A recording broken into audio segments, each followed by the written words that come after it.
वालेकुम guys, welcome to my channel. आज मैं आप लोगों के साथ और सिविलाइजेशन ऑफ इजिप्टियंस का एक प्रोजेक्ट शेयर करने जा रही हूँ। ये हिस्ट्री का टॉपिक होता है, हिस्ट्री का प्रोजेक्ट है, मैं आप लोगों के साथ शेयर करने जा रही हूँ।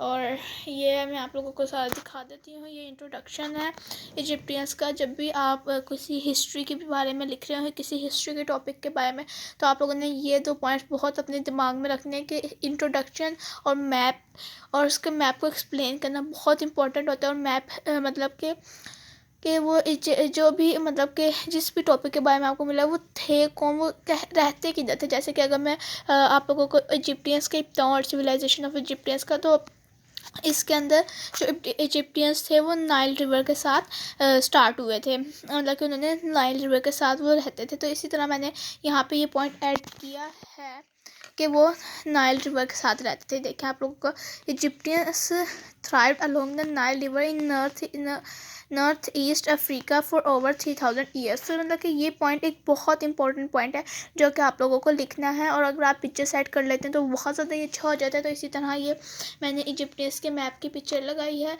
आप लोग बड़े साइज़ में भी लगा सकते हैं, मतलब कि अगर आपको जितना काम दिया हुआ है आपने उसके हिसाब से खुद सोचना है कि आपको कितनी बड़ी लगानी है। फिर आपने उनके सोशल स्ट्रक्चर के बारे में बताना है। सोशल स्ट्रक्चर बहुत इंपॉर्टेंट होता है।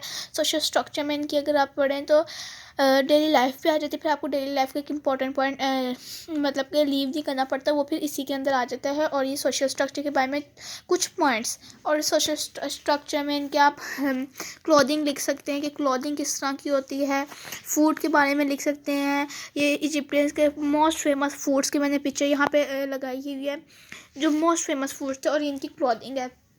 इसी तरह अगर आप आएँ तो ये मोस्ट इम्पॉर्टेंट पॉइंट रिलीजन है। रिलीजन एक बहुत इम्पॉर्टेंट पॉइंट होता है।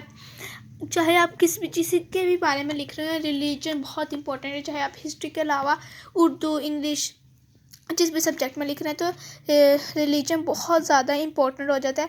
तो आप लोगों ने रिलीजन को लिखना नहीं भूलना। और इसके साथ ये पिक्चर इनके इजिप्टियंस के रिलीजन की, तो ये एक रिलीजन की पिक्चर की। और अगर आप डेली लाइफ के मैं आपको सोशल स्ट्रक्चर का एक और पॉइंट बता रही हूँ, इसमें डेली लाइफ भी इंक्लूड हो जाती है। तो डेली लाइफ में अगर आप लिख रहे हो तो आप इसमें पिक्चर सेट कर सकते हैं फार्मिंग की। फार्मिंग जब वो लोग कर रहे होते हैं उस टाइम की मेरे पास एक ये है पिक्चर। ये डेली लाइफ की पिक्चर है। सॉरी, ये थोड़ी ऐसे हो गई है। ये खाना खाते हुए की इनकी, ये बेड के टाइम है, ये काम करते हुए का टाइम की है। तो मतलब कि आप इस तरह की पिक्चर सेट कर सकते हैं। जिसके बाद आ जाते हैं आर्ट एंड आर्किटेक्चर।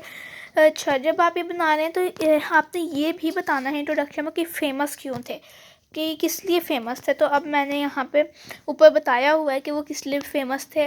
तो आप लोगों ने भी ज़रूर बताना है। आर्ट एंड आर्किटेक्चर में जब आप लिखेंगे तो आप उनके आर्ट के बारे में लिखेंगे कि वो किस तरह की आर्ट करते थे, क्या क्या उनमें खूबियाँ थी, और उनके आर्ट में क्या क्या चीज़ें शामिल हैं। और ये कुछ ओबेलिस्क्स हैं, ये इनके राइटिंग सिस्टम है, और ये इनका और भी ये तस्वीरें वगैरह हैं, मोनुमेंटल स्ट्रक्चर हैं ये। तो ये चीज़ें बहुत इंपॉर्टेंट हो जाती हैं। फिर आप आ सकते हैं पायरामिड्स जो हैं ये मोस्ट इंपॉर्टेंट पॉइंट हो जाता है हिस्ट्री के। इजिप्टियंस की अगर आप बात करें तो ये बहुत ज़्यादा इंपॉर्टेंट पॉइंट आ जाता है। तो अगर आप ये पायरामिड्स ऑफ इजिप्टियंस नहीं लिखेंगे तो आपको मतलब कि मार्क्स ही नहीं मिलेंगे। तो आप अपने मार्क्स को भूल जाइएगा, क्योंकि pyramids of Egypt most famous है, क्योंकि ये इनके आर्ट एंड आर्किटेक्चर में ही आ जाते हैं। अगर आप इधर देखें तो मैंने अगर आप आर्ट एंड आर्किटेक्चर में देखें तो मैंने इसके अंदर इनके पायरामिड्स के बारे में लिखा हुआ है। तो आप लोगों ने भी पायरामिड्स के बारे में ज़रूर लिखना है।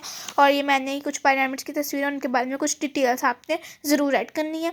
अगर वीडियो पसंद है तो चैनल को लाइक करें,